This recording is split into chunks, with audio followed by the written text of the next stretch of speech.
Hello, my fellow movie geeks. Carey Craves Cinema here. I thought that I could do a live stream off the cuff.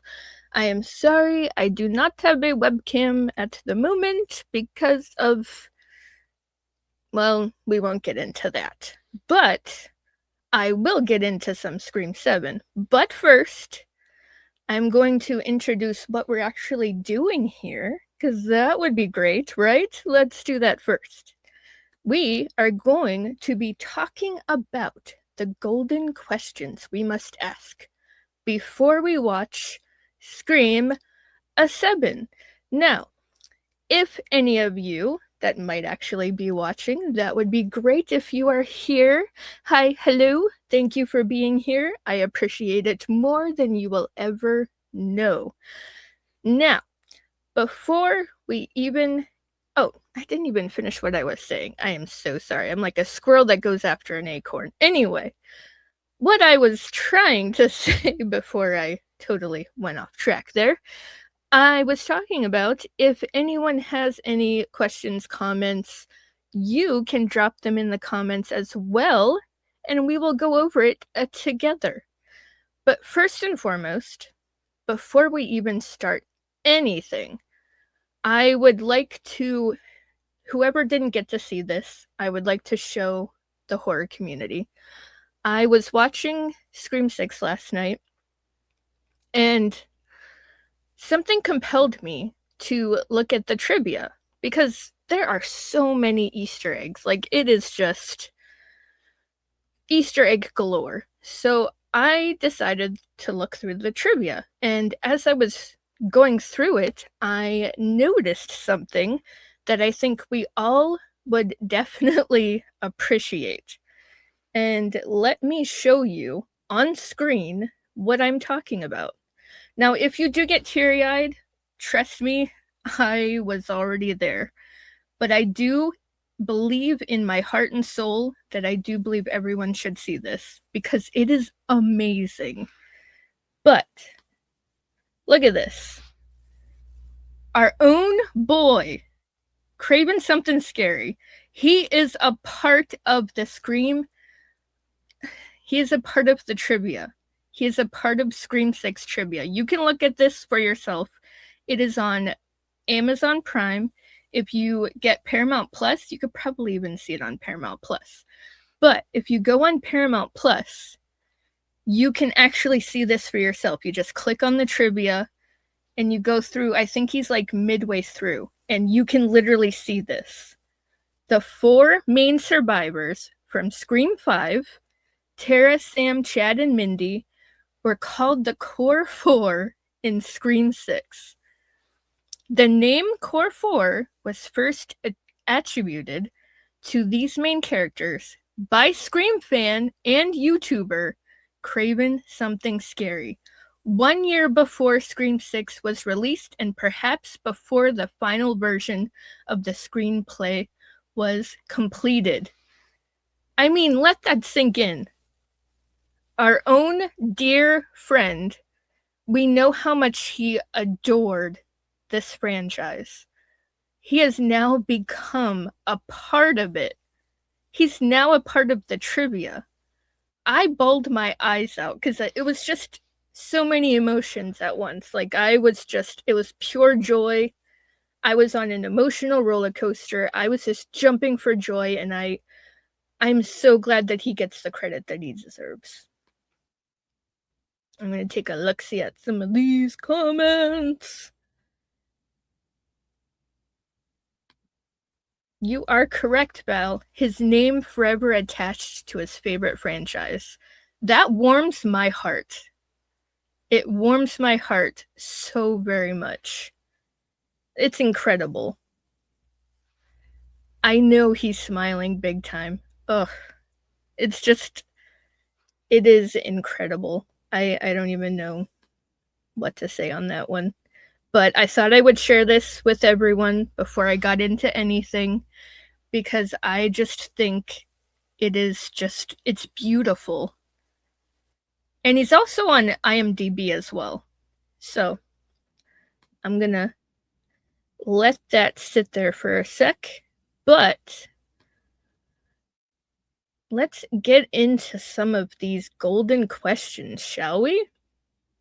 Now, I went down a little bit of a rabbit hole with Gale, and I think Val, you're gonna appreciate this as well. But I literally went through each Scream and I had some questions, you know? Like, can you not help but wonder, can Gale be a traitor? Now, before I get into this, yeah, I know.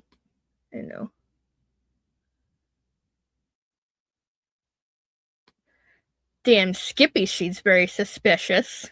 She's very suspicious. Wait till you see the questions that I have. Wait till you see. Okay, let's get into this. How did Gale get Marine's story if she was a young reporter?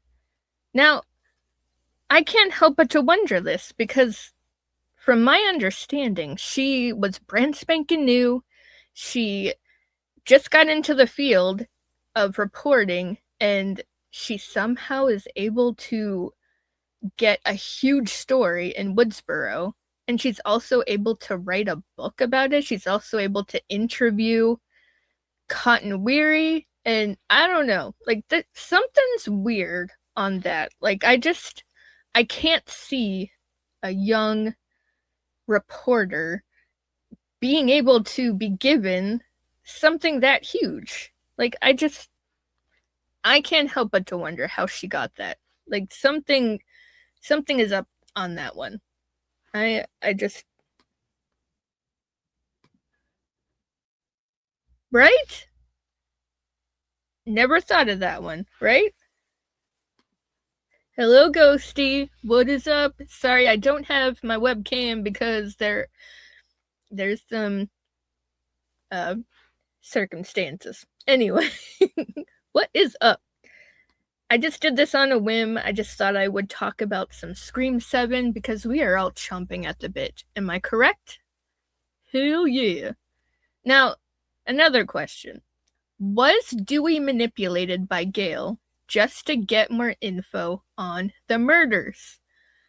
I mean, come on. It's kind of obvious that she definitely was manipulating him. Like the fact that she was following him around like a little puppy and she's given him that freaking comment like, oh, I must have just missed you. Usually guys at the age of 25 are usually the ones that watch my show. I mean, come on. And then she says, oh, I must have just missed you. And then Dewey's like, I am. What does he say? He's like, I'm 25. I was 24 for a whole year, which I thought was adorable. We love the Dooster. Am I right? Hell yeah. Hello, King Matthew. I have seen your name in other chats, so I am glad that you are coming on over. I am just talking about some Scream 7 and some questions, and if you have any comments, I am all ears. I would love to hear it. So, yeah, I definitely think that Gale was manipulating Dewey. And I think it was pretty much the entire franchise. I mean, think about it. Every single time she had an opportunity for her career, she dropped his ass. She dropped him like he was a dirty ass pancake that was overcooked. I mean, come on. That is just she continued to do that poor boy dirty. Anyway, because I could keep going on that one. Trust me. Did Gale know about Roman before everyone else due to further research into Marine? Now, I can't help but to wonder because when she was writing the book, she had to have done some really deep digging, some major research on Marine, and you can't help but to, I mean, she had to have found something about Roman. There's no way in hell that his information was just completely in the dark. Like, I get that she changed her name, but there had to be something.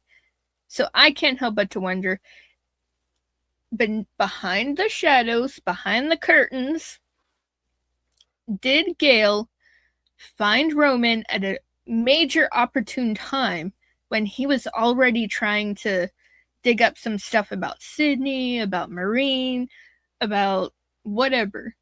I'm taking my headphones off here. Sorry about that. Anywhoozin', I can't help but to wonder, did they find each other and then Roman was already planning and then he let her in on the plan? Just can't help but to wonder. That's how I feel like she has been involved. Like, I don't think she killed anybody, but I definitely feel like she has helped move things along, for sure. Was she knew he was starstruck by her? She used that to her advantage. Oh, definitely. Definitely. If she was the great investigative reporter she says she is, then she had to have found out about Roman before we did. That's what I'm saying, Val. That is what I'm saying. She's claiming that she's this amazing, incredible reporter. She had to have done some major digging because she's desperate. She wants that recognition. She's going to find whatever she possibly can. I mean, come on.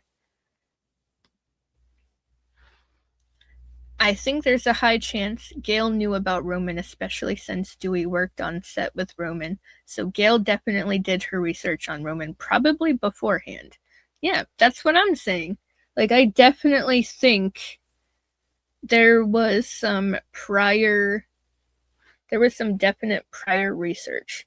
Give me one sec, guys. I'm gonna take a drink of some water.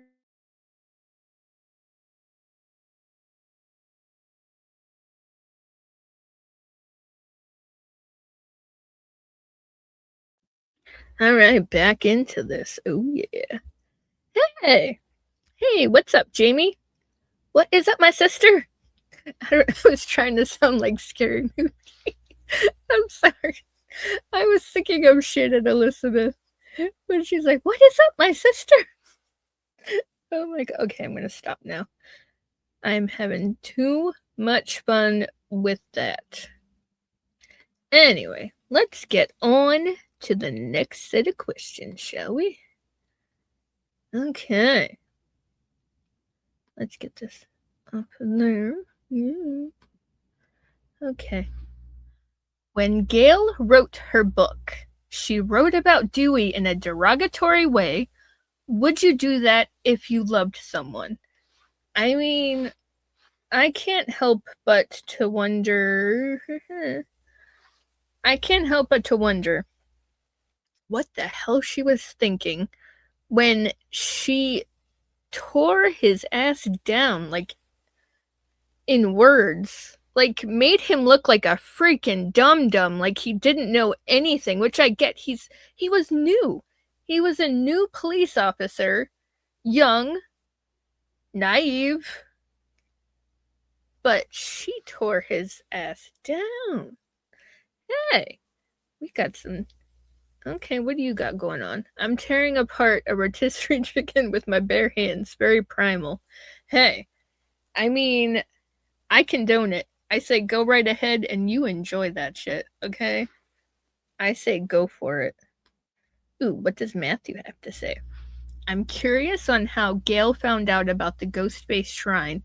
With some of the masks missing from the shrine, Gale normally didn't get told about anything unless it was Dewey telling her stuff.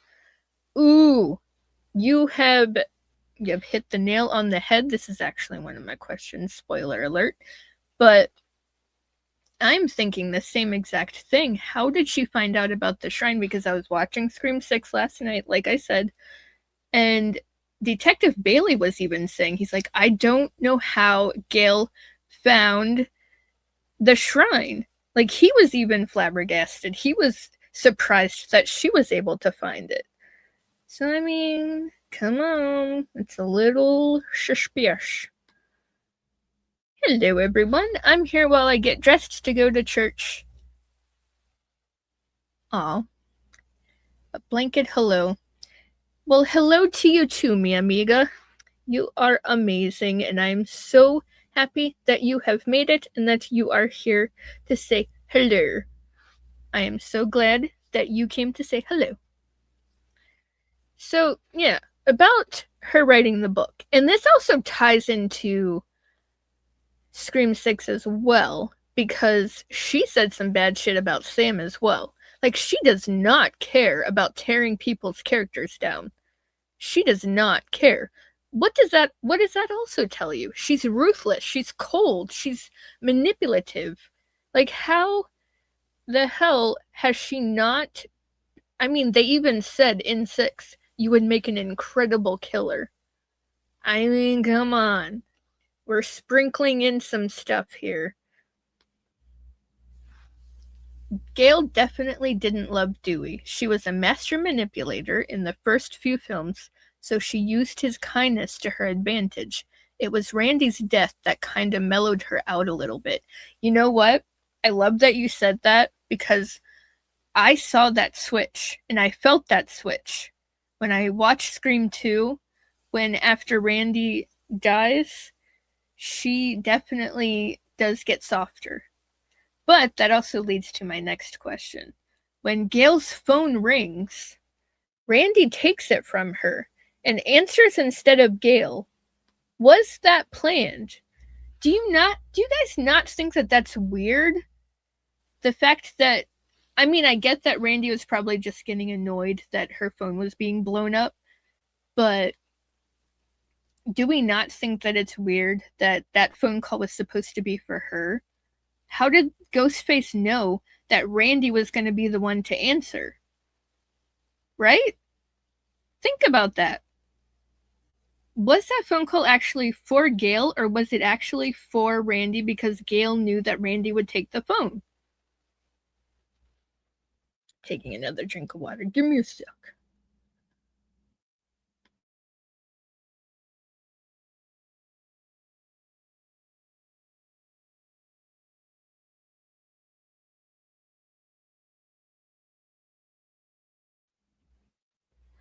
A woman like Gale doesn't give up 10 years of their life unless they are in love. I mean, she didn't necessarily give up her. I mean, she did for the 10 years, but I don't know. Something's a little off there. I mean, yeah, she tried it out. Like, I do feel like half of her did love Dewey, but then I felt like another half was just there for convenience and for, I don't know. It was just, I don't know. Like, I feel like she's two people. I think the call was for Gale because of what Mrs. Loomis said about getting a little bit too knife happy. That is true.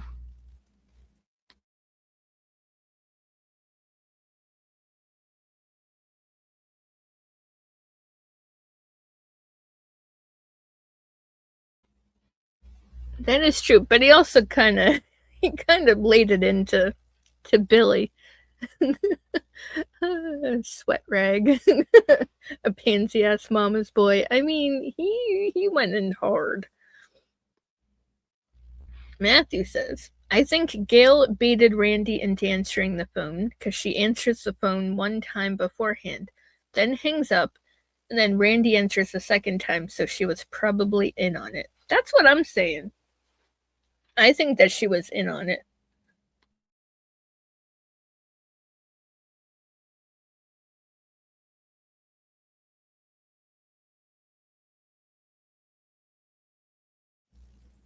Yeah, I think that it was planned, in my opinion, because it's just too weird that he takes the phone and then that's when he dies. I don't know. I don't think she was expecting Randy. I mean, I don't know, because what do you guys think would have happened if Gale was the one who answered the phone? Would she have been killed? Because I don't know. I think it just seems way too planned, in my opinion.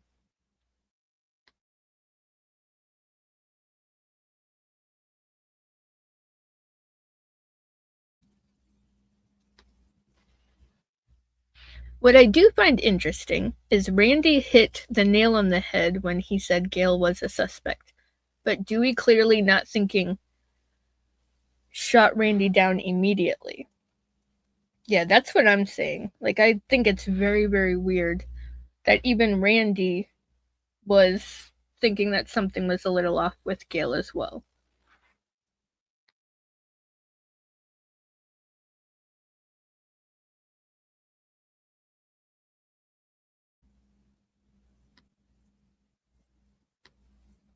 Personally, I don't want them to make Gale evil or a ghost face. She deserves better, in my opinion.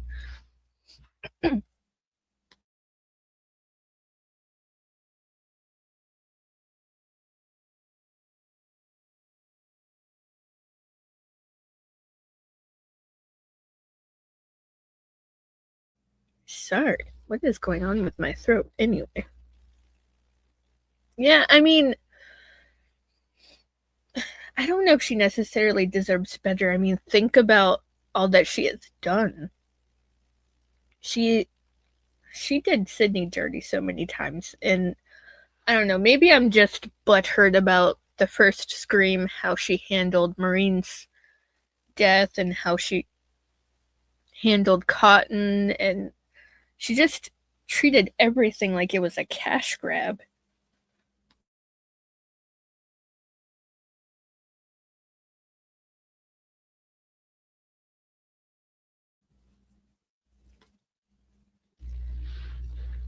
Ghostface always takes it easy on Gale compared to the rest of the legacy characters, so maybe she was in on it from the start with Ghostface. That's what I'm saying, because she gets stabbed and she gets shot, but it's always in not so fatal areas to where she can survive. So I find that extremely odd that every single time it's not ever to the point where she thinks she's going to die. She always makes it, she always survives. It would take away from what I respect about the series, keeping the main characters alive except Dewey and Randy. That's what sets Scream apart. It's not carnage, it's a mystery. Yeah, I mean, even the first Scream, I thought that it was like almost like a soap opera, but in like the best way possible. I mean it in the best way, I swear. It was like a soap opera, it was a mystery, it had drama, it even had comedy. I mean, it was a little bit of everything, and they did it everything like to a perfect balance. And that's what I adore about Scream. And the fact that they are so good with the characters. That is the thing. Like, we don't want to see any of these characters die because they're so lovable and they're so relatable. We love them all, including Gale. I mean, they know how to make really good characters. I want to believe that Gale is too good of a person to be a Ghostface. But then again, why is she writing all of these books? People are getting murdered, Gale. Well, first of all, hello to you. I have never seen your name before, so thank you for being here. And thank you for giving me your insights because, I mean, we all want to believe that she's good. We all do. But there are just some things that we have overlooked about her and her character that I can't help but to wonder. I mean, I really can't. So, next question. When second Ghostface was revealed, this I'm talking about Scream 2. Gale came out first. Do you remember that? When Mickey was like, "Now who's standing?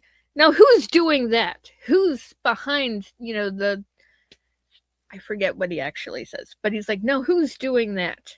could it be the second killer in the wings, standing in the wings? I believe he says something like that. But were we all really thinking the same thing? Because I'm sorry, but for a split second, I was thinking, is it Gale? Is it her? Because by Scream 2, would it have been really that much of a surprise? I mean, think about it.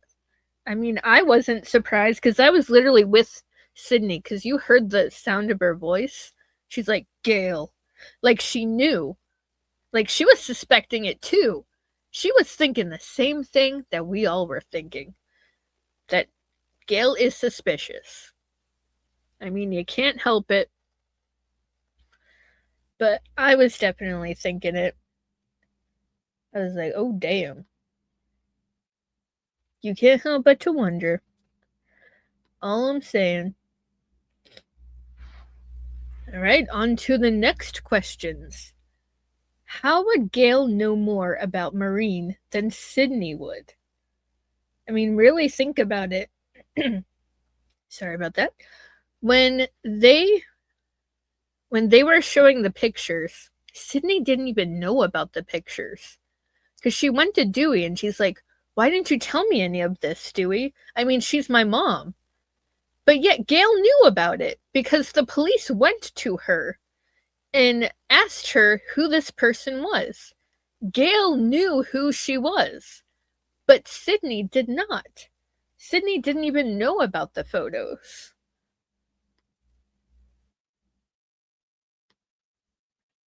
Let's see here.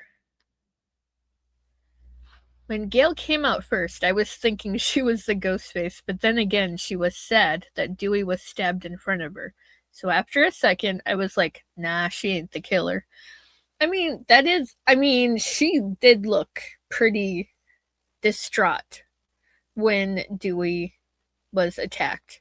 Like, I hate that freaking scene because it brings me back to the time when I first watched Scream 2 and how I felt because, let's be honest, David Arquette is quite the looker, and I had a crush on him, and I was devastated because I thought that they killed him right then and there.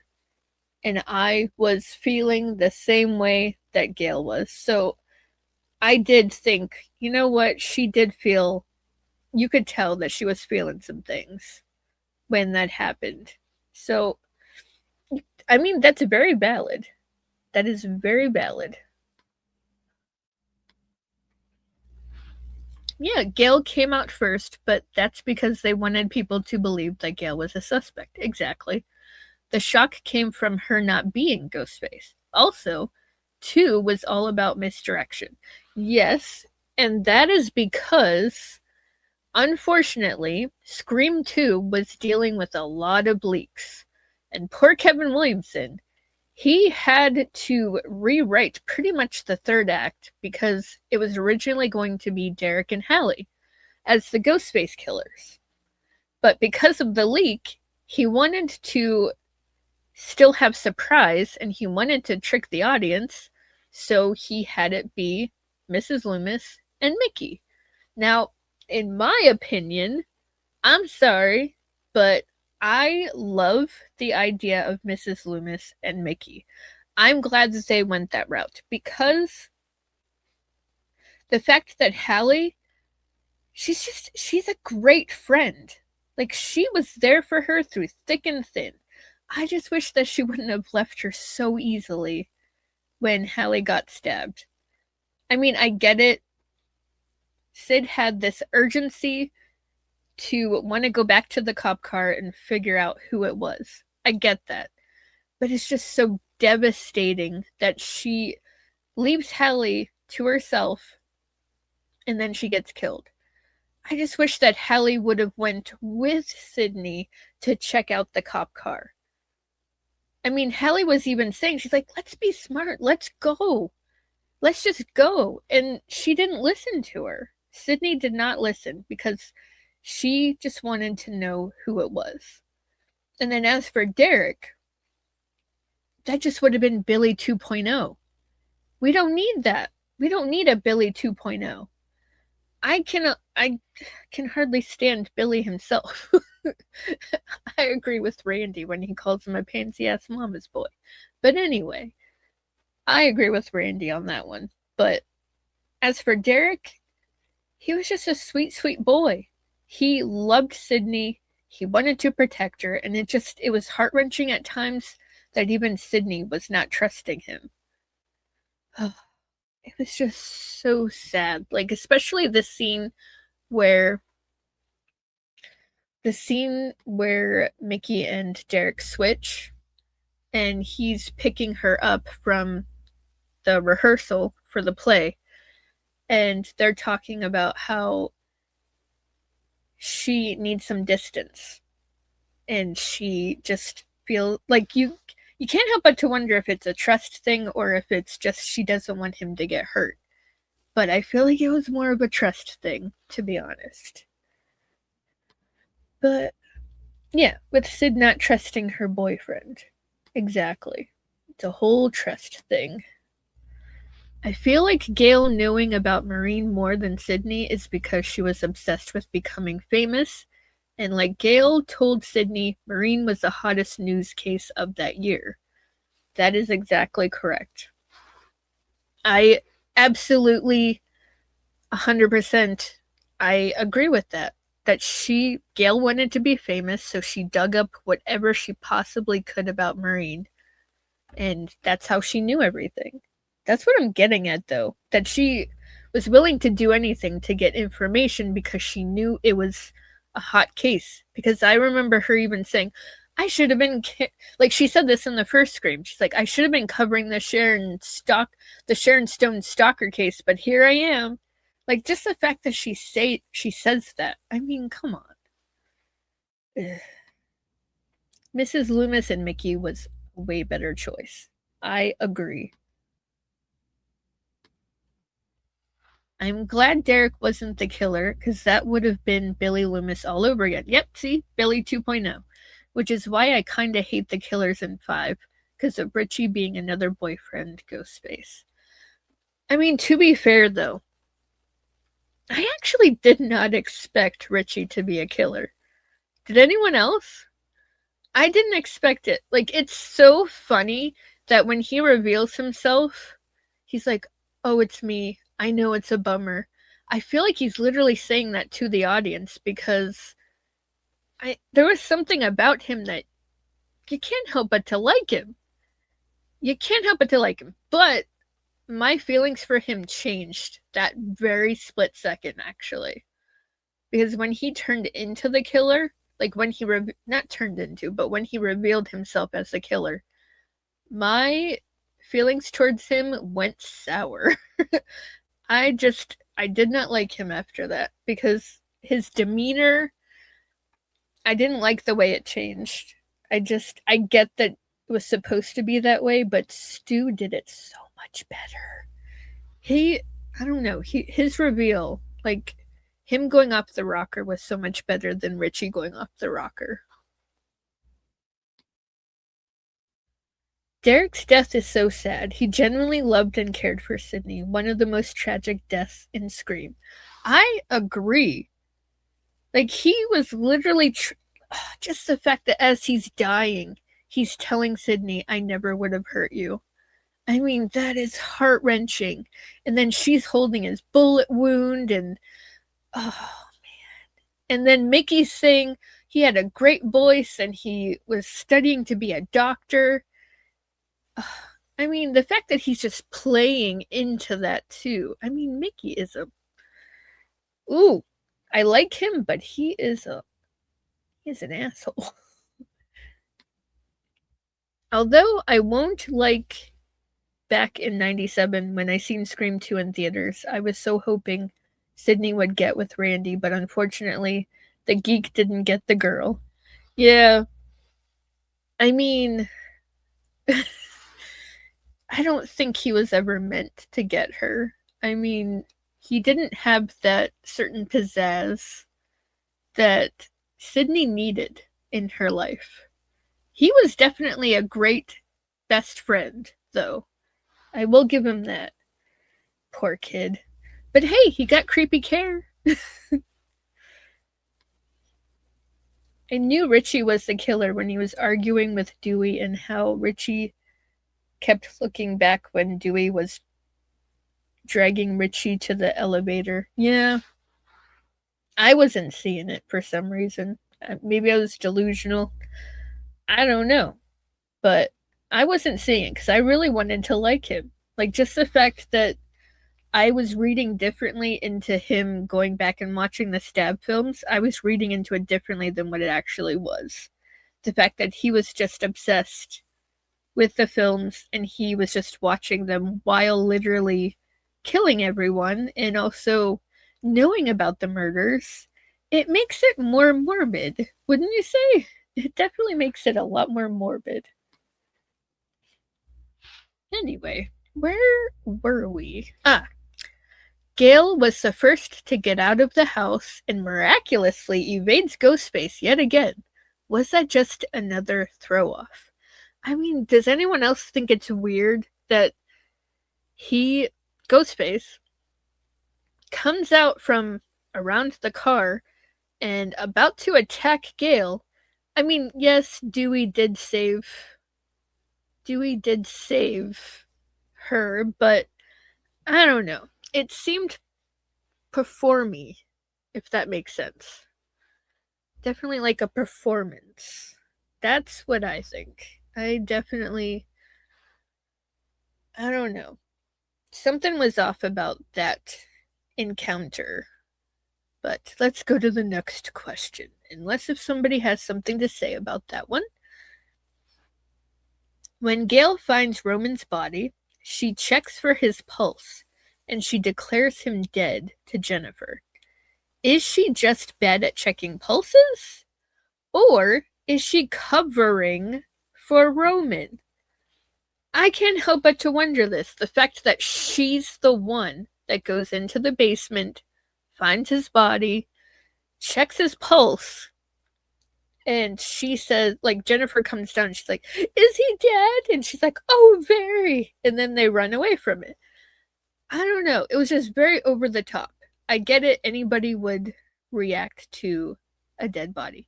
But damn, it just seemed very performance-like. Yes, she checked his pulse. You can see it. She's literally the one that goes down there. And she opens the casket door. And he, like, his body goes a little bit to the right or whatever. And she checks his pulse. Like, very briefly, but she does. And then Jennifer scares the crap out of her. And Jennifer was like, is he dead? And she's like, oh, very. I definitely remember that. I feel like Gale got lucky with Ghostface that time because Dewey alerted Gale, but it is weird how Gale got that far near the car when Dewey landed on the cliff. Yeah, see, that is definitely weird, even though we saw poor Dewey take some tumbles. I mean, holy shit, that poor guy. He goes through so much. But yeah, it is very weird. I mean, yes, Dewey did alert Gale about Ghostface was right there, but I still think it was very performance-like from the Ghostface, Roman, and then also Gale. Yeah, definitely give it another watch. You will definitely see that she checks his pulse. What's even more weird about that scene is Jennifer was in the room when Roman got stabbed and Gale somehow couldn't find a pulse. Maybe they were both in on it, because why was Jennifer hiding like that? I mean, she probably got spooked. I mean, she seems like she gets spooked very easily, so she could have just heard something and then it creeped her out and then she just hid. Like, it doesn't necessarily mean that she saw anything. She could have just heard something and it scared her. That's what I think. I don't think she's in on it. I really don't. I think she's just a bumbly wannabe. I mean, I hate saying it that way, but I think that she's a wannabe actress and she wasn't gonna get that much further than stab. What was it? 3, 4? Who knows? Stab 3? Stab 3. I gotta get a new agent. Anyway, let's see where we go from here. Where do we go from here? I'm gonna stop singing. Okay. Now we're on to 4. Gale is seen attempting to write another book, and while doing so, is watching Sydney's interview about her own book. Is there some jealousy there?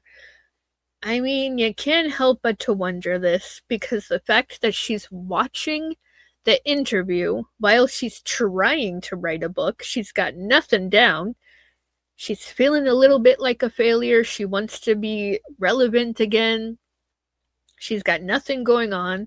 That's why she's trying to go rogue, trying to be down freaking Dewey's throat throughout the whole entire time of 4. Because she's like, Gale's going rogue.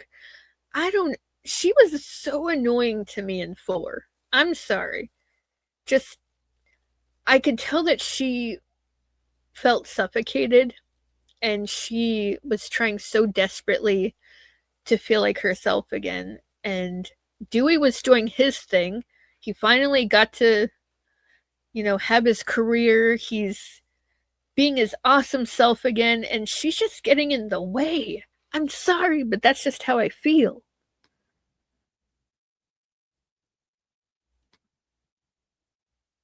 There are 3 killers official. Oh. Hello. I think it's Racing Gamer. I'm gonna just call you Gamer. Hello. So it is official that there's going to be 3? Because I did hear something about Paramount. They released like 3 knife emojis or something on Twitter. I'm gonna call it Twitter. I don't call it X. I'm sorry. But I saw 3 knife emojis, is what I heard. That's what my friend Val, if you're still in here, Val, that's what I heard from her.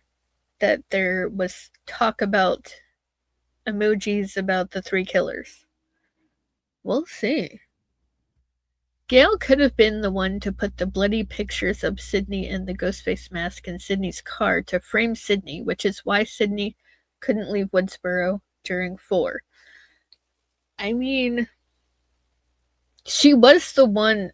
Gale was definitely up in front with Sydney. Did you notice that she pretty much shoved everybody to the side just so that she could look in the car? I did find that quite odd. What else did you need to see, Gale? It's literally just blood smeared on her book. What else did you need to see? Yes, 3 knives, it means 3 killers. I mean, they could just be throwing us off.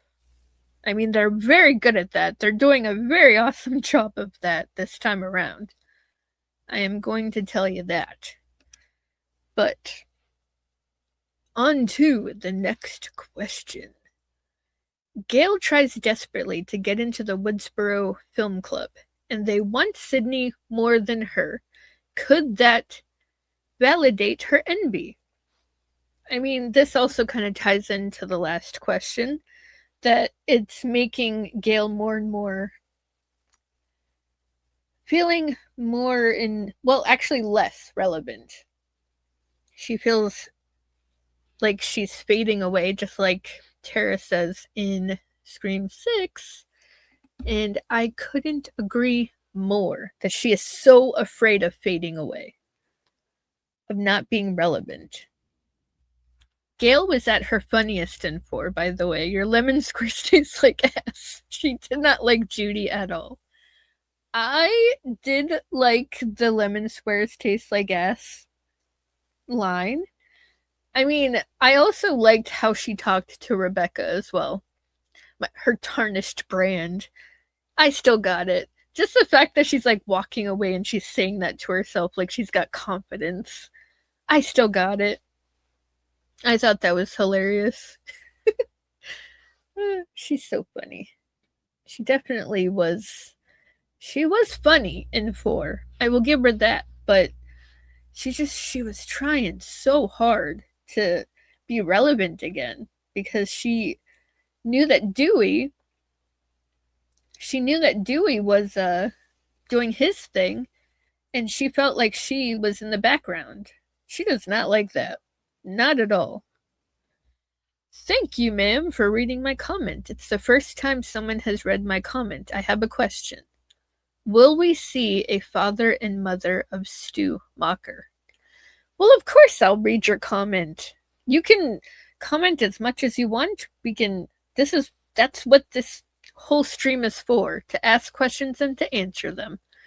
Now, talking about will we see a father and mother of Stu Mocker? I'm sorry to say this, but I really think it's going to be a no. Because they didn't even show up in the first one. I mean, Stu had a party, and if I remember correctly, there's actually a note on the refrigerator from his parents saying about, oh, sorry, we missed you, we'll be home, blah, blah, blah. I forget what it actually said, but the fact that they're writing notes like that, like, it seems to me like they're barely home. And they barely spend any time with Stu whatsoever. So I think he's mainly on his own. So he latched on to Billy. And we know where that went, don't we? But yeah, I don't think we're going to see Stu's mother or father. I really don't. I don't think they're going to play any significance whatsoever. That's my opinion, though. It could be anything. I feel like Gale trying to get into the Woodsboro Film Club is what resulted in her being stabbed, because Charlie did not like her at all. You could tell in those scenes with Charlie and Gale. I mean, I could see that because Charlie, he wanted Sydney. He didn't give a crap about Gale. Even when she was asking about the circle jerk. When she was asking about the party. He didn't want to give it away. He didn't want to tell her about it. I definitely, I mean, who does like Gale, like when they first meet her? I mean, she's a lot to handle. I mean, that's just how I feel. But I think he was happy to stab her. Just saying. He had to have been the one to stab her, and it probably felt good. See? Gale gets stabbed in the shoulder. She's never severely injured, just enough for her to not be under suspicion. That is what my next question is. She got stabbed in the shoulder. Nothing severe, nothing fatal. She goes to the hospital, and that's that. She gets to lay there and she gets to have some good rest. I mean, yes, she is at the end. She's in the third act. But even when Jill's about to shoot her, I mean, of course she gets saved. I mean, I don't know. It's just a lot of wondering. You can't help but to wonder, right? Now, where are we now? Let's go to the next.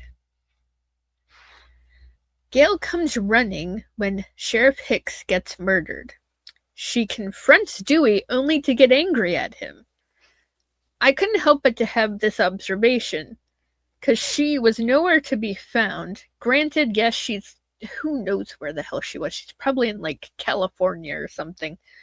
I don't know.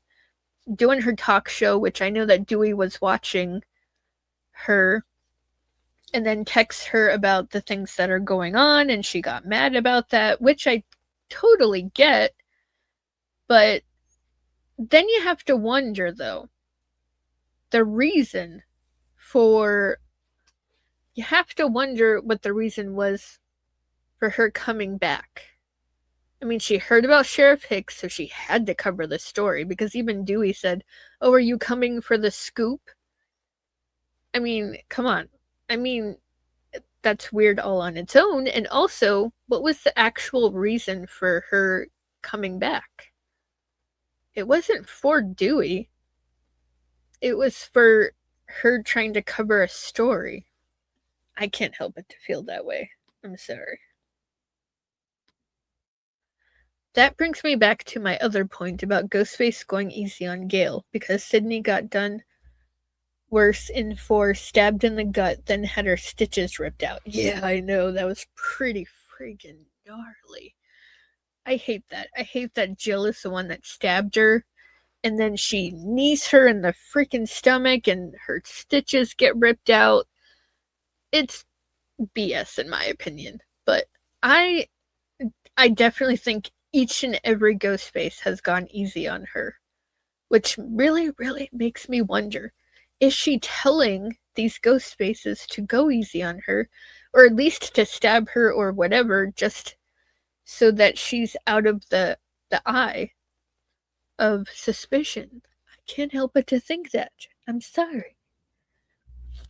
However, we rolled out Lucas as the killer because he died, and Chloe also died. That leaves only Anna Camp, whom I believe is the killer and will play the role of Leslie Mocker. Now, there's only one issue with that. They have her in the description as Sydney's neighbor. Now, I don't know, because Sydney's going to know what Leslie looks like. She grew up with these people, like in Woodsboro. She's going to know what Leslie looks like. So I can't help but to wonder, is the whole Sydney's neighbor thing just like a throw off, or is Anna Camp actually like a whole blown other character? I can't help but to wonder. I just can't. Gale was in New York before returning to Woodsboro, I believe. She claimed she was worried about Dewey, but even with her in Woodsboro, he still died.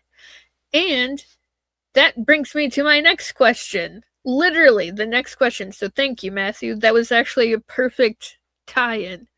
Gale just so happens to call Dewey the very moment when he gets killed. Do we not think that's weird? I mean, granted, the script probably wanted it to be like ironic or whatever, but I just find it super weird that at that very exact moment, Gale is calling him. I don't know. That alone just seems suspicious to me. I hope Sydney doesn't get stabbed again in 7. I'm with you. And also, I see that your name is Anna. Hello, Anna. Thank you for being here. So great to have you here, because I love talking about Scream, and I'm glad that you guys are here to talk about it with me. Oh, Val. Gale killed Judy because her lemon squares tasted like F.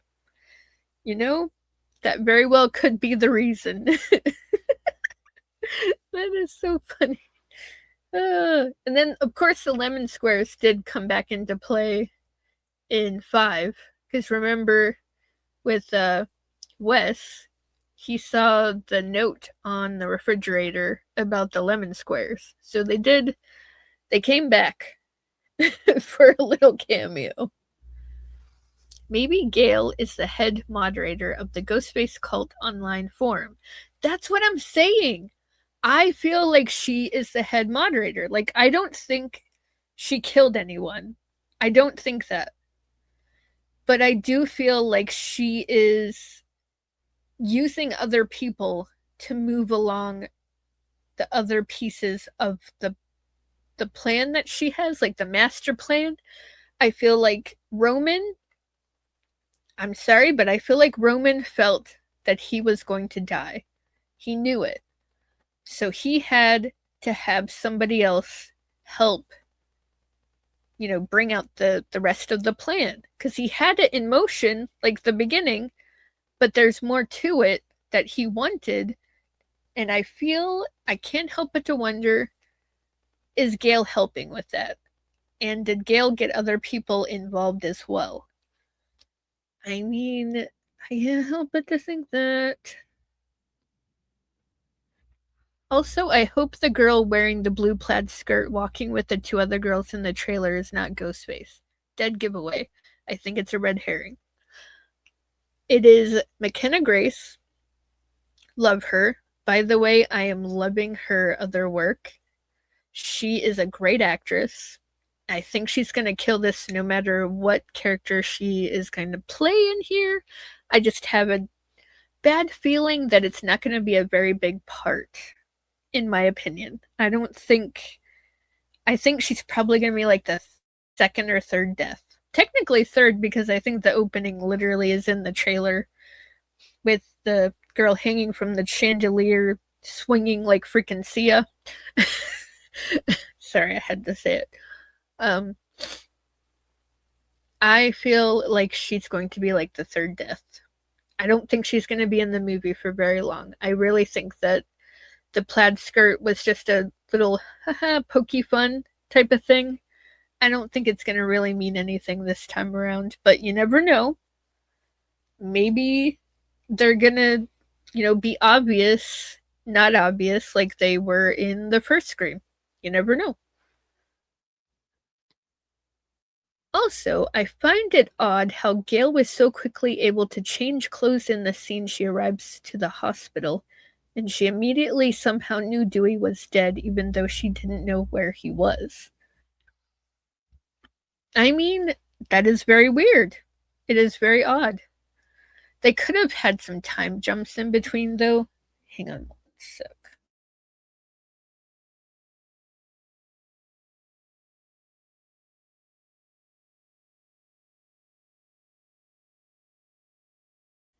Sorry, in need of some hydration. I think there may have been some time jumps in between there, and she changed her clothes then, but you never know because they don't specify it very well. But yes, I do think there's something very odd. And so help me, baby Jesus, I really hope that we do not find out that Gale was the one that killed him. Because that would be. I really don't think they would go that dark. I don't even know why I said that out loud. Maybe scratch that, reverse it. Oh boy. Yeah, I think that would be way too dark. Way, way, way too dark.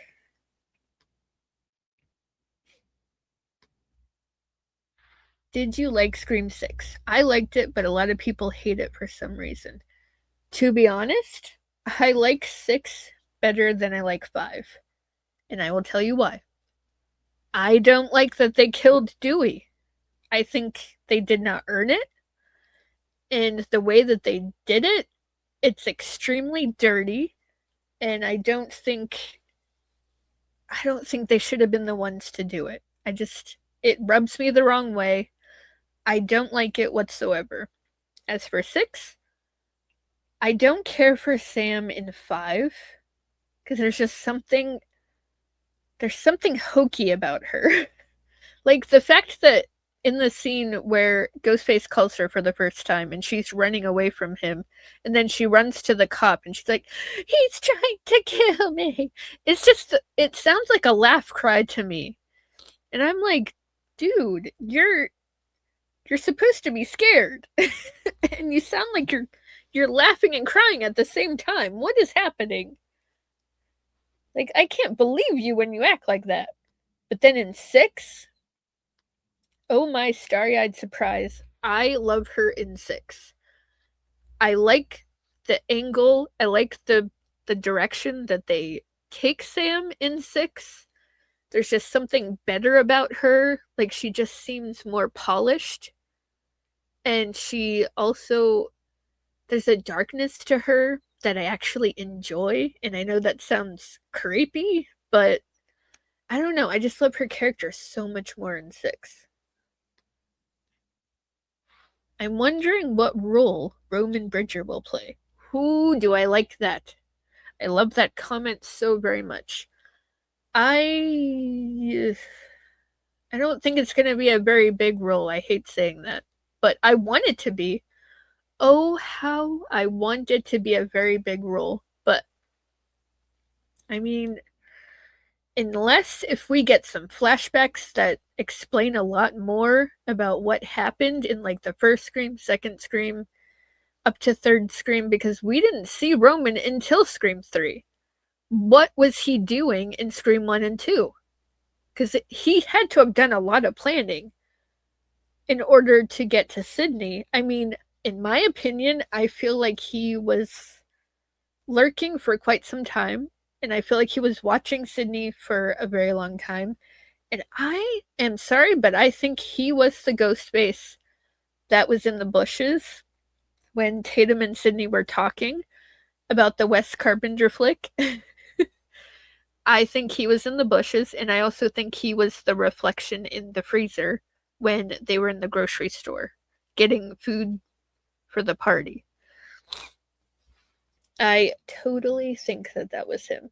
That's my opinion. But the role that I wish he would have, that he will play, I'm hoping that he is the one that's setting the cult thing in motion. Because I still don't know if it's going to be Stu. But you never know. Quinn Bailey is my favorite female Ghostface. Oh, I'm with you, girl. Liana Liberato is quite gorgeous, but too bad she didn't get a whole lot of screen time. Also, I like 6 more than 5. Yep, I'm right there with you. I'm with you on every single thing that you said. I love Liana Liberato. I think she was the best freaking Ghostface. I don't like Ethan, and I sure as hell don't like Detective Bailey. He was so over the top. I just felt like he was Mrs. Loomis on crack. Because we all know that Mrs. Loomis was psycho on overload. But I loved that woman. I love her as a female Ghostface. And also Quinn is freaking awesome. The comment that she makes to Sam, she's like, there's the killer. I don't know. I just loved her. And then she gets a brick to the face. I mean, she was hard. She was hardcore. She dealt with that shit. Too bad that she did get shot in the head, but she was my favorite in 6. Yes, justice for Dewdrop. Oh, a million times yes, justice for the Dewdrop. I didn't like Scream 6 because Sydney and Gale aren't in it, and I haven't bothered watching it after watching the first time. But Matthew, there's one thing I have to say. Yes, we don't really have Sydney or Gale. I mean, we get a little tiny bit of Gale in 6.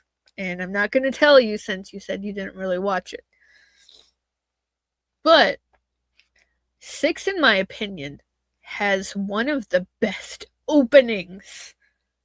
I mean, it was like an opening inside of an opening. That sounded so wrong, but I'm not taking it back. It has a fantastic opening.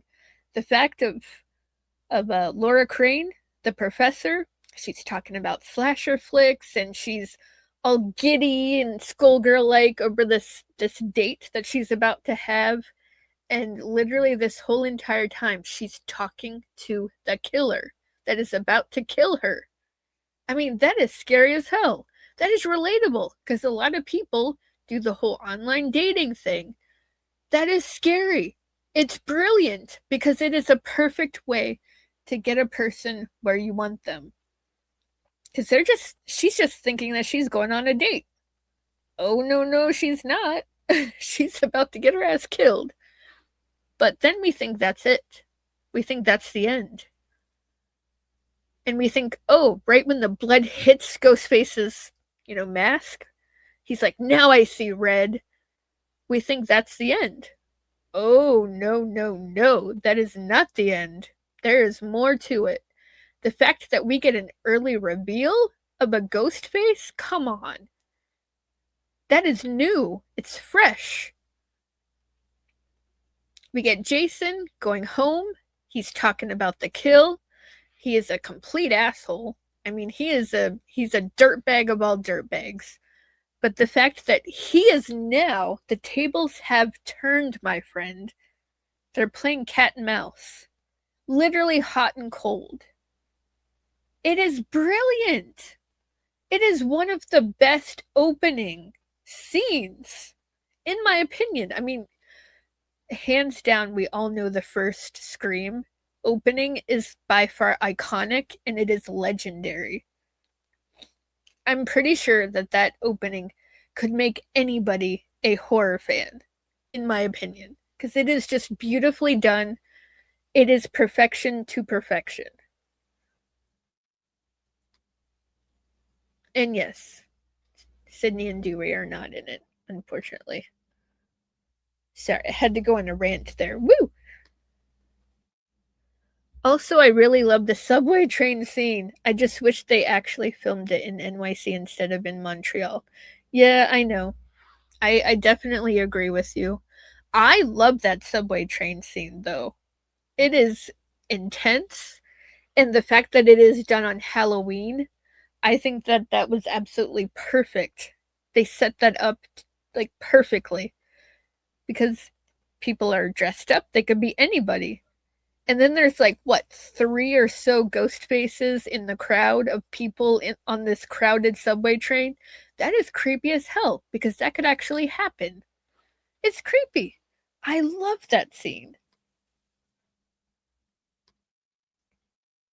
Roman could be hallucinations of Sydney's, kind of like how they brought back Billy in 5 and 6, unless we're getting the Marine Prescott flashback.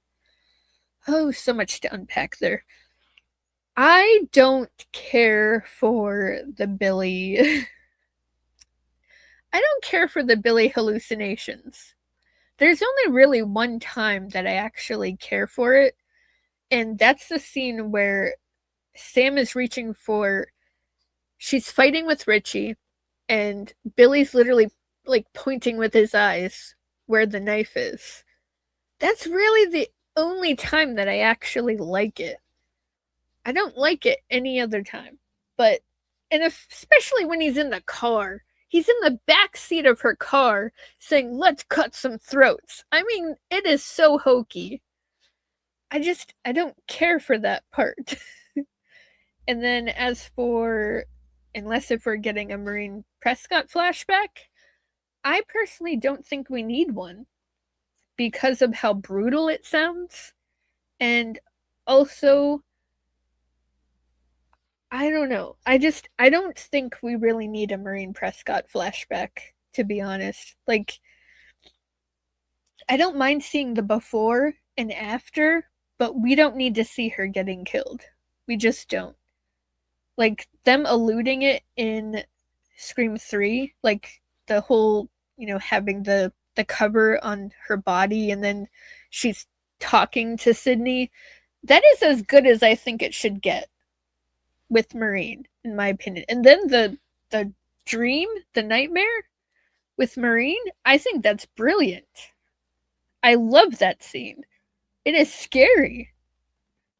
I think that Lynn McCreary she did a phenomenal job in that scene. Hang on one sec.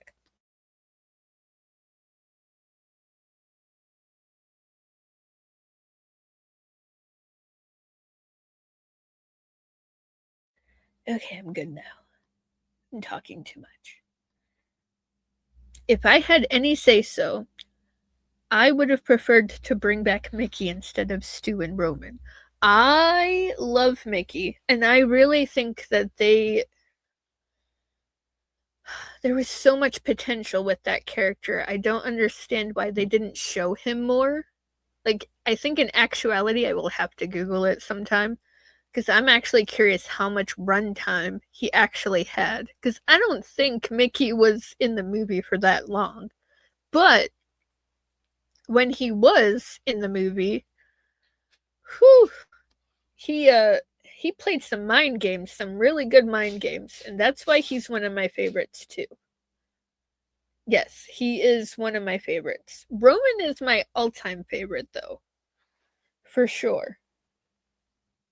Hey, Dumalama Ding Dong, what's up? I said that like it rolled right off the tongue. Hey, what's up? Sorry, I'm probably behind, aren't I? Oh no, I'm pulling a Des, aren't I? A Destin. What if Randy recorded a second tape and Martha gives it to Sydney? I mean, then it's kind of like a recycled Scream 3, wouldn't you say? I mean, I would love to see more tapes of Randy. I don't think that Martha necessarily needs to be the one to give it to her, though. I mean, I think it would be cool if Sydney just found it herself. But that's just me. But it'd be cool either way. I'll say this. If Stu returns alive, then bring Dewey back to, unless they have it revealed that Stu killed Dewey. You keep leaving these comments that have so much to unpack. I keep wondering about Stu returning. Like, I literally keep going back and forth. I'm flip flopping like there's no tomorrow because I don't know how I feel about it. I don't know if I want him dead. I don't know if I want him alive. I just keep going back and forth. So I can't really answer that part. But as for Dewey coming back, did you see how he died? There's nothing left of the poor guy. I don't think there is any way possible that he survived his death. There's no way. He lost a ton of blood. And the way that I don't want to go into detail because that's the Dooster, and I'm in denial that he's even gone, to be honest. But they did him dirty. Let's just say he is dead, unfortunately. I like how Jason talked about killing Laura was like butchering an animal. Then when Ghostface is stabbing Jason, he's like, "Do you feel like an animal, Jason?" So poetic. Here's also a little Easter egg. Apparently, he was stabbed the same amount of times, too, that he stabbed Laura. So, take that and put it in the bank. Jason deserved it. He was a jerk. He was beyond a jerk. He was a dirtbag. Scream 6 felt like a spin-off, but I still enjoyed the film. I could see that. I could see it being a spin-off because there was a lot of parallels to the other Screams for sure. I mean, like I said, with the opening, that was fresh. That was new. But then everything else, it felt recyclable. It felt like it was something we've already seen. But that opening was fire.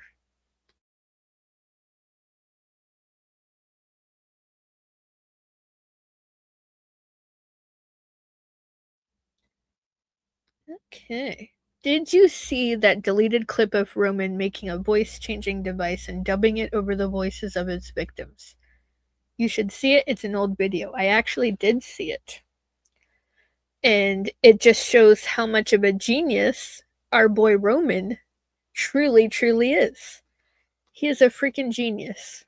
He's a master. He's a mastermind, I tell you. Oh, here we go.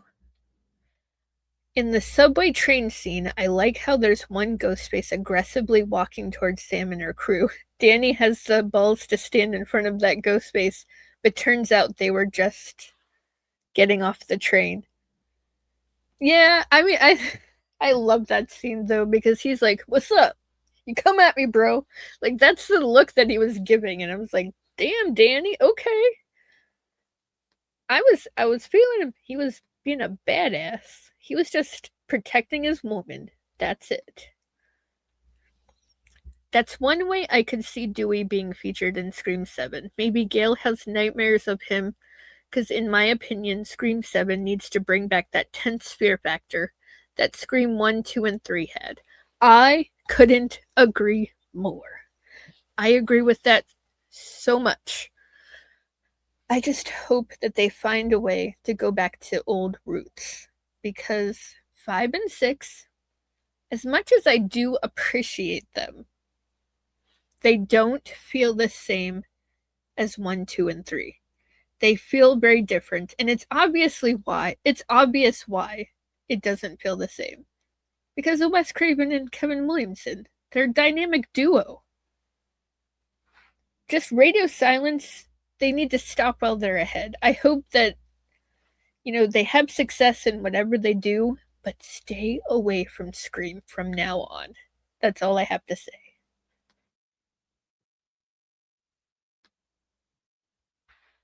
I would rather they keep it that Amber killed Dewey and that Quinn attacked Gale after killing her boyfriend.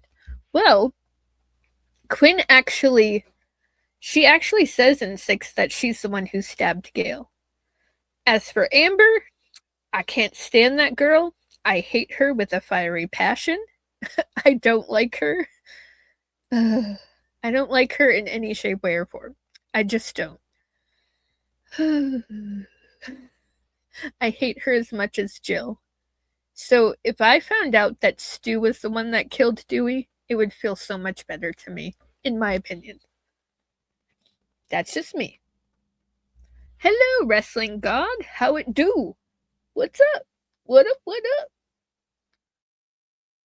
Keeping the mystery of Stu being alive or not makes it really good. Kind of reminds me of the original My Bloody Valentine, where you keep thinking, Harry Warden is alive, or is he dead?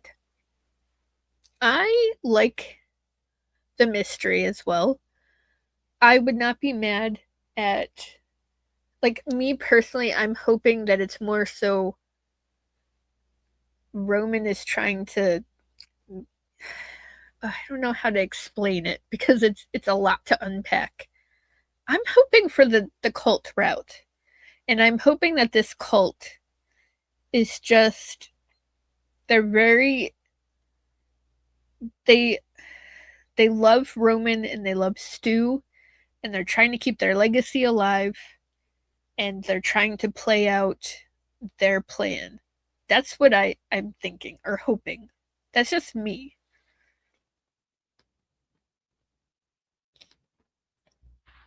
People are trying to say Stu killed Dewey and attacked Gale. But in 6, in the scene of Ghostface attacking Gale, you can hear Ghostface grunting and it sounds like a girl. It was Quinn. Yeah. Like, Quinn even admits that she's the one who stabbed Gale. So I have no other thought other than that Quinn did it because she admitted it herself. As for Dewey, I'm sorry. I actually hope that Stu was the one that killed Dewey. Because that is the only way that my heart can take it. For some reason, that is the only way my heart can take it.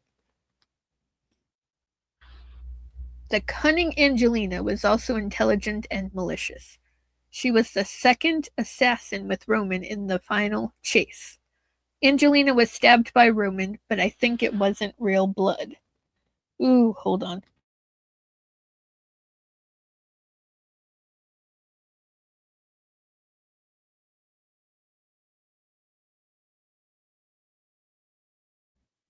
It has been said many a time that Roman did not do all of his work himself. That there's no way that he could have done it himself. But in my opinion, think about the locations that he killed people. He knew about, like, he was very resourceful, and I feel like he planned out a lot of, like, the locations, because think about Sarah Darling. She was at the studio. Who would know that place better than, somebody who spends time there all, like, day in and day out? Roman. So I think, and also the mansion. I feel like he knew the mansion inside and out. And I think he had a plan about everything, and he did it to a T. And I think he knew all about the secret passages. He knew about where to go.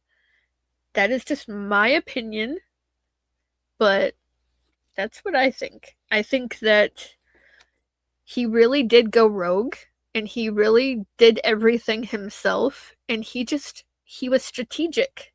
He knew how to plan everything. He executed it well because he planned it. Let's go on to the next, shall we? Where am I? Where am I? There I am. Scream 7 looks like it's going to be action-packed. I'm not expecting a Jet Li or Jason Statham style action movie, but it looks like there's some action in this. I can see some, some action going on. I mean, I can't help but to wonder, the house burning scene, and I can't help but to wonder how the kills are going to go. Are they going to be gruesome? Are they going to be innovative? That is mainly the thing that, I mean, we're all for it. We all want the carnage candy. We all want to see, not necessarily gore, but we do want to see some carnage candy. The one problem with Amber saying she killed Dewey, there's no way that's possible because Ghostface literally tackles Dewey as he's carrying Richie to the elevator. Amber wouldn't be able to do that. Yeah, she's a little thing. I don't believe. I'm sorry. I don't believe that Amber killed Dewey. I just don't. I know that she brags about it and she's like, yeah, he was a pussy too. I don't believe it. I don't believe that she killed Dewey. In my heart of hearts, I'm hoping that it's Stu. Pretty much I'm hoping it's anybody but Amber. Can't stand that girl. Anyway. In the TV spot, Ghostface looks like the roundhouse kicking somebody across the face. Going Chuck Norris style. You bitch. Anyway, I did see that. And I know a lot of people are thinking that it's Mark Evans. It very well could be. But then I also saw somebody say it looked like close up that the person had a ponytail. So now they're wondering who the heck that could be. I don't know. I'm gonna leave it a mystery for just for now, because hey, I want it to be a surprise when somebody gets their Chuck Norris on. Okay. If Quinn can toss a big 6-foot man through a glass bookshelf, then is it that hard to believe Amber could overpower Dewey? I mean, you're not wrong, because Mr. Muscles did seem pretty big, and Quinn did it like it was nothing. I think he was just a big dum-dum, Mr. Muscles. Dewey was not a dum-dum, okay? He was not. He just let love kill him, unfortunately. But anyway, I'm sorry, I still don't think that Amber killed Dewey. But then again, Mikey Madison is only like 5'1". Leona Liberato is 5'7", so Quinn's attack is more believable. I mean, we can't necessarily go by height, because keep in mind these ghost faces are actually stunt people, so the height really can't be a part of the whole theory, in my opinion. That's just me, because they use the same height for ghost faces so that people don't know who the actual ghost face is. But yeah. The film's release day will be a very enjoyable evening, lasting approximately 2 hours, and we will reveal the identity and motives of the killers. You bet your sweet asphalt on a warm summer day. I can't wait until the release. Oh, my starry-eyed surprise. We are going to be like kids on Christmas. Aren't we? Yes, we are. I'll say this. I'm not the biggest Stu believer, so if Stu is dead, then it should have been Richie that killed Dewey, because it would have made more sense if Amber came to save Tara anyway, not Richie. I mean, it's okay if you're not a Stu-liever. If you're not a Stu believer, it's fine. But Richie killing Dewey, I mean, I guess that would have been. Oh, I see Richie as a pansy-ass mama's boy, just like Billy. So for it to be Richie to do it, I don't know. I don't know if I can even wrap my head around that either. But I don't know. I see where you're going, though. I see what you're trying to say. Hey, what's up, Rob? What is going on? Thank you for saying hello. Quinn had that crazy person adrenaline too. She could have taken out Gale's boyfriend, whereas Amber feels more like an extra stabby type of crazy. Less power, but more stabby. I mean, you're not wrong. Quinn, I'm trying to think if I remember her style. Because if I'm not mistaken, Amber was definitely, I think she's the one who killed Sheriff Judy Hicks, and she definitely stabbed away. Holy shit. Yeah, that was kind of crazy. But I like Quinn more than I like Amber. I mean, Quinn even faked her death, too. I mean, she pulled a Roman. Kudos to her for trying. You have a wonderful presence, ma'am. I hope you'll go live on the night of the film's release so we can experience the atmosphere together. Well, that is very, very sweet of you to say. I'm so glad that you like my presence, because I even question my own liking of my presence at times. But anyway, as for going live, I don't know. This is something that I'm just playing around with.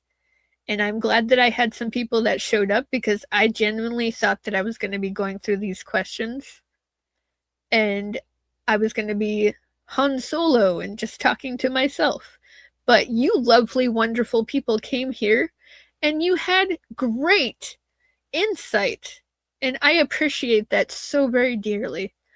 I'm just glad that I had people that were talking back to me because if I was just talking to myself, I don't think it would be that pretty. So thank you guys. I appreciate you guys being here. I really do. And I'm glad that Scream has brought us here. I hope that Gale doesn't die in 7, only because she and Sydney are the only 2 legacy characters we have left. It will feel weird and lonely if Sydney is the last one left. Whew. Oh boy. I mean, ugh. I hate to break this to you, but this is just how I feel. I feel like Gale should have died in 6. I don't like the whole tell Sydney that they never got me. I don't. Ugh. I just think that should have been her moment. That just should have been her moment because then she wouldn't have died like in a crazy way that Dewey died. She would have went out and she was fighting because I don't know what else they can do with her.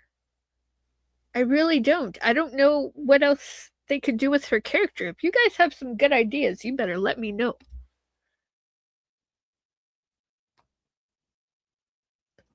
I hope Gale doesn't die either. And if she does end up the killer in Scream 7, it needs to be a better motive than what the new I Know What You Did Last Summer pulled. I had a feeling that was going to pop up sooner or later.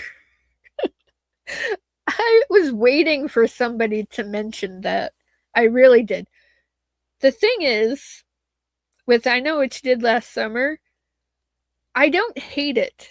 I don't hate the fact that Ray turned out to be the killer because, in my opinion, I saw some things that were suspicious and it didn't really necessarily surprise me. But it was the way that they executed it.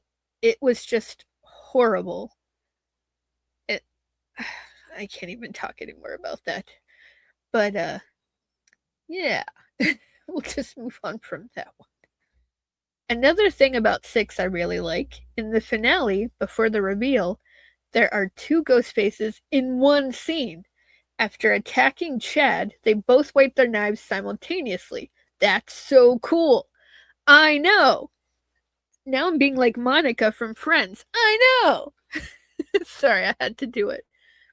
I loved that, even though I hated that they attacked Chad, because I love the Chadster, okay? Yes, he is a human pincushion, and yes, he is bionic, but I still love the boy. There's just something about him. He has a charm. He has a charm, and I can't help it. Okay? I can't help it. Hello, Ben. What is up? I'm glad to see me on a live stream too. I just felt like talking some Scream, and I thought I was going to be talking to myself, but instead I have amazing people that are talking back to me. So I appreciate it greatly.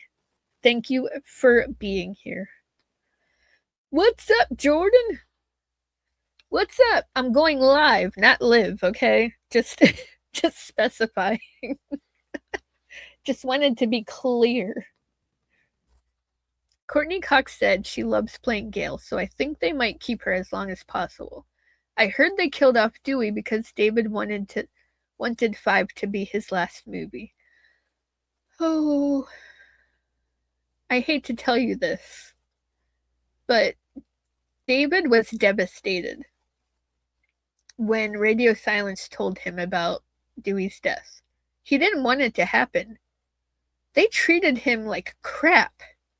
They wouldn't even let him be in the set photos. Like, he wanted to still stick around even after a scene was over with, and he wanted to be around the other cast members, but Radio Silence was doing the poor guy dirty. I don't like how they treated him at all.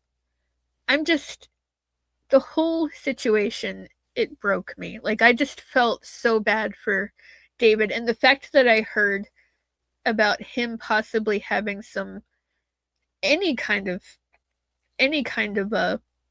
involvement in Scream 7 with him being with Kevin. I think Kevin made sure that it was going to happen, because David deserves to be on a Scream set, in my opinion, no matter what.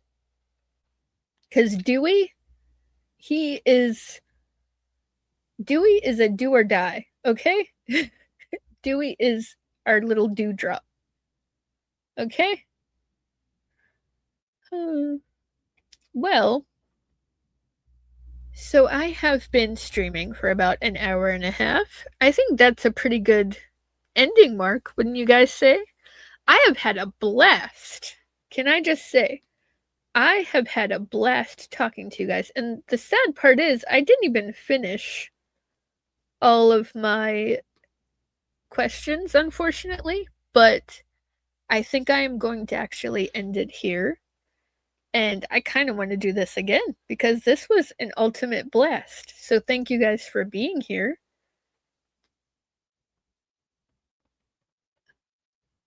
Oh, hang on. Hang on. Oh, wow, I didn't know that we had... Hold on.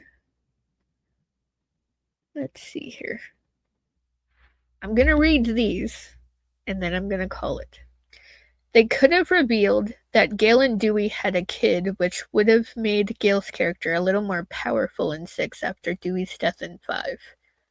I don't even see Gale wanting a kid. I really don't. I don't see them... I mean, they could have had time. I mean, there was 10 years that they were together. So I don't know.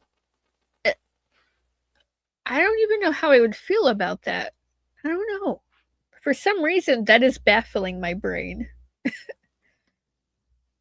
I have a question. How did Stumacher survive the TB accident and appear in the second part with blonde hair and his face looking undisfigured? Did he have plastic surgery? Well, it's funny that you ask, because it's not Stu. It's actually just Matthew Lillard asking on a whim, hey, can I be in Scream 2 just to be in it? And they let him. They let him just, have his blonde hair, and he just got to be in the background at the party scene. It's not even Stu, it's just Matthew Lillard saying, "Hey, can I be in this?" And they just let him. So it's like a cameo, I guess, is what you could call it. But I think it's funny as hell. We don't know that he did.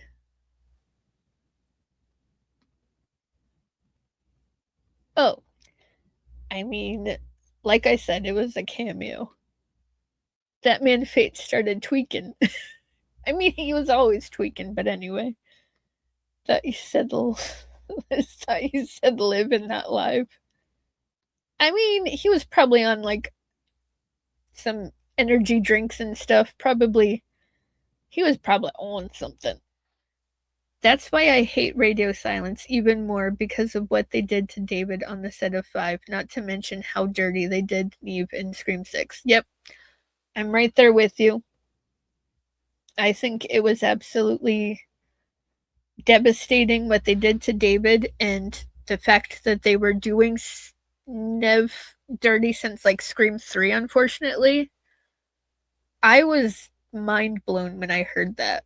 Like, I can't believe that they would do that to one of the best final girls in horror history, in my opinion. How could they do that?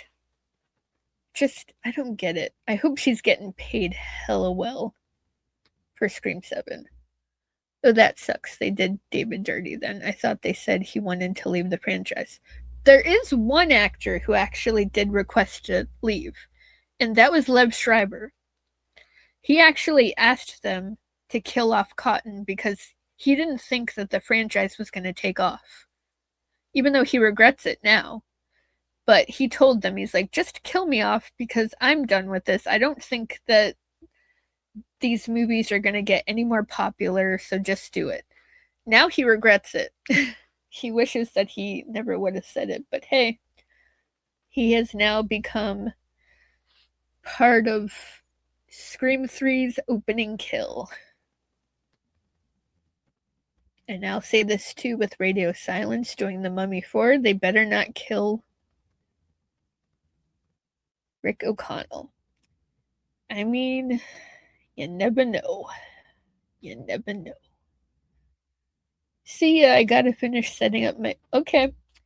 Well, have a good night, and if you're going live, then I'll probably say hello to you too. So, yeah, I have read all of the comments. You guys are freaking amazing. Thank you so much for being here. I am going to call it a night. I don't think I have much of a voice left, so we are just going to leave it at there. But thank you guys so much for being here. We are definitely going to be talking some more Scream 7. Do not worry, my friends. This is not the last, because I have more questions. So anyway, this is Carey Craves Cinema. Stay geeky for movies, my friends.